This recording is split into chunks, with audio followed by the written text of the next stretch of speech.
Mon capitaine, votre équipe de la Belle-Vue a été repoussée jusqu'au stade, n'est-ce pas? Affirmatif. Quand vous dites que vous avez été repoussé, qu'est-ce que vous voulez dire, repoussé? Précisez un peu l'action de la foule qui vous repousse et que vous vous repliez jusqu'au stade. Oui, parce que la foule avait l'ascendant sur le dispositif. Il était question de laisser le terrain pour replier. Est-ce que la foule était agressive? Je n'ai pas compris. Est-ce qu'elle était agressive, menaçante? Très, très menaçante. D'accord. Ils étaient armés de cailloux, de pierres? Il y avait des cailloux, des lance-pierres et les bâtons même. D'accord. Pourquoi, d'après vous, puisque le colonel Tcheboro est monté sur une mamba pour sensibiliser la foule afin qu'elle ne tienne pas cette manifestation, pourquoi ça a échoué d'après vous? Pourquoi est-ce qu'il n'a pas été compris, entendu? Reprenez, s'il vous plaît, je n'ai pas bien saisi. Pourquoi le colonel Tcheboro n'a pas été entendu, n'a pas été compris par la foule après qu'il l'ait sensibilisé? Et là, c'est compte tenu de leur colère, parce que leur objectif, c'est d'être dans l'enceinte du stade. Pardon, je n'ai pas compris. J'ai dit, compte tenu de leur colère, leur mission, c'était d'être dans l'enceinte du stade. Voilà, donc ils étaient en colère, ils voulaient à tout prix entrer au stade. Parce que ce jour-là, le colonel Tchegoro n'a pas été écouté par les manifestants. D'accord. Pour la première fois. Alors, lorsque vous étiez au niveau de Donka, vous avez appris que les leaders étaient allés au stade, n'est-ce pas? Vous avez appris que les leaders étaient au stade. Les leaders ont été... Les manifestants sont venus chercher les leaders au grand portail de l'université pour le stade. Nous, on a continué maintenant au rond-point. D'accord. Et vous avez aussi appris que les BO rouges aussi étaient arrivés. Et c'est pourquoi vous aussi, vous êtes venus vers le stade pour sécuriser, n'est-ce pas? Affirmatif. Vous craignez est-ce que vous appréhendez la gravité de la situation là, à ce moment-là? Parce que, en fait, vous pouvez penser que les BO rouges pouvaient simplement arrêter les manifestants, la manifestation, pardon, et puis évacuer la foule. Mais vous avez pensé peut-être que quelque chose de grave allait arriver. Alors, dites-moi un peu, qu'est-ce qui vous faisait croire que effectivement il y aurait eu véritablement quelque chose de très grave et c'est pour ça que vous êtes arrivé au stade? Maître, s'il vous plaît, reprenez la partie, oui. Bien, c'est un peu long, mais bon, je vais essayer d'écourter. Voilà. Je dis que les ballons rouges sont arrivés au stade. La foule aussi y est, n'est-ce pas? Oui. Vous aurez pu penser que les ballons rouges seraient venus pour, disons, sécuriser à peu près, c'est-à-dire que peut-être évacuer la foule, faire arrêter la manifestation pour que ça ne continue pas et tout. Mais vous êtes venus pour sécuriser parce que vous avez pensé, effectivement, qu'il y a quelque chose de grave. Le pire. De pire même, qui pourrait arriver. Justement, dites-moi un peu, qu'est-ce qui vous fait dire que le pire pourrait arriver? Le pire, là. Parce que ici, hormis le service spécial, je suis gendarme de profession.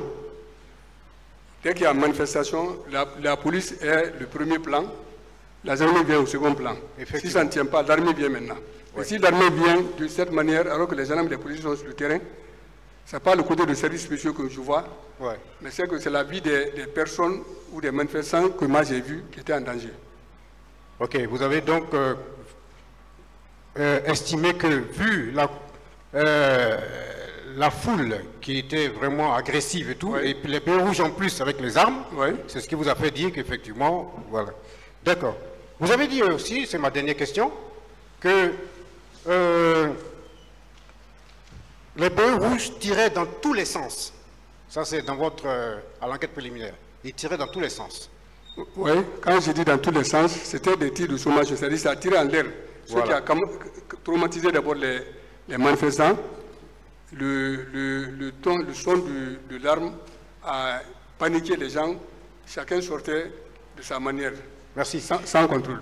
Voilà, donc, ce qui veut dire aussi que lorsque on tire en l'air, il y a un son, est-ce qu'on peut sentir le son de l'arme, c'est-à-dire quand ça sent en l'air, il y a un son, et puis quand peut-être c'est tiré à bout portant, le son est différent. Je ne sais pas. Non, le son d'une arme, c'est le son, c'est peu importe le son. Que tu tires en l'air, tu tires en bas, c'est le même son, mais l'objectif à terme, c'est ce qui diffère. Merci, c'est surtout le tir dans tous les sens que je voulais comprendre et j'ai compris. Merci. Merci.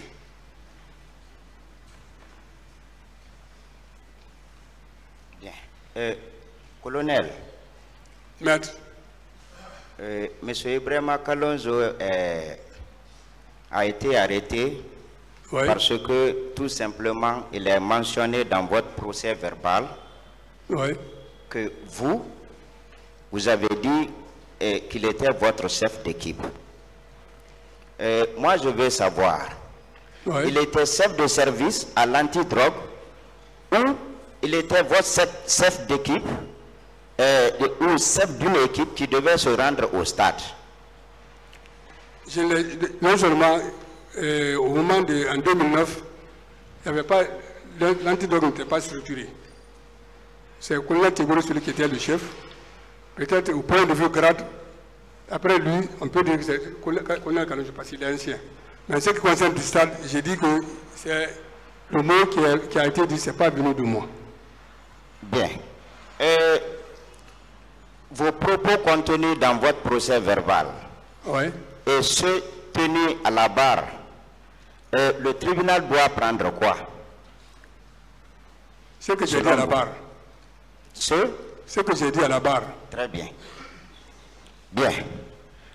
Vous étiez au courant que colonel Kalonzo était en détention au PM3 au moment des faits?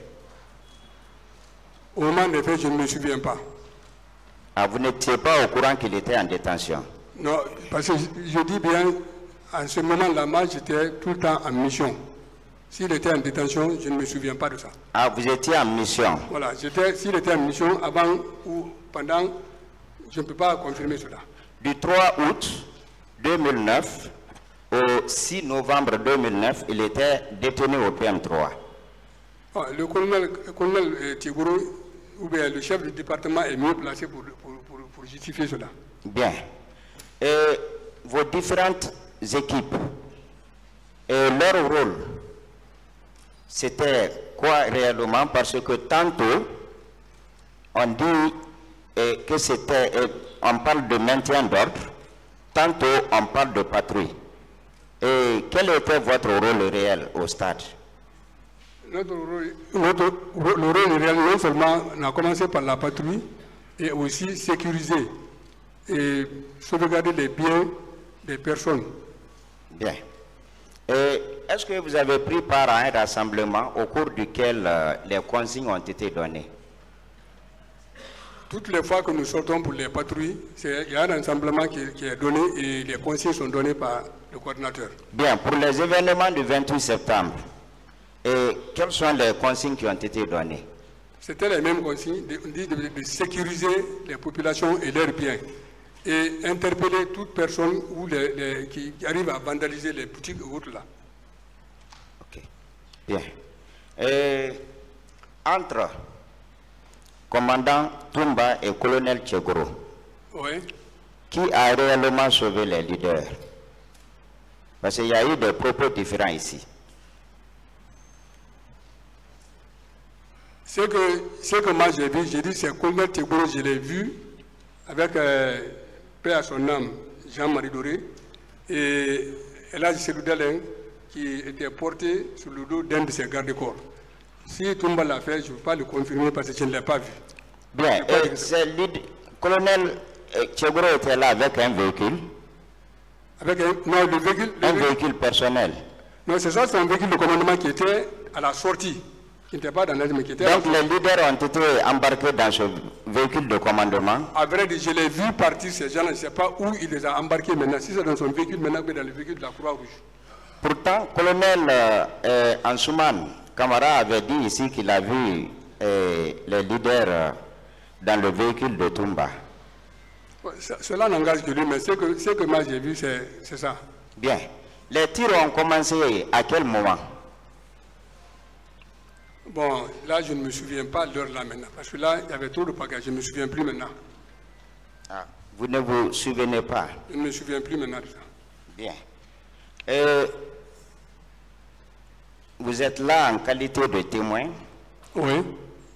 Et vous avez dit que vous avez vu le commandant Toumba. Il était venu seul ou il était accompagné par d'autres militaires? Il n'est pas venu devant moi. Ah, il n'est pas venu devant vous? Il n'est pas venu devant moi. Bien, mais... ça. Je suis resté au rond-point. Donc, par Tarki et par coup de feu, on a compris que les deux rebelles sont venus au stade. Bien.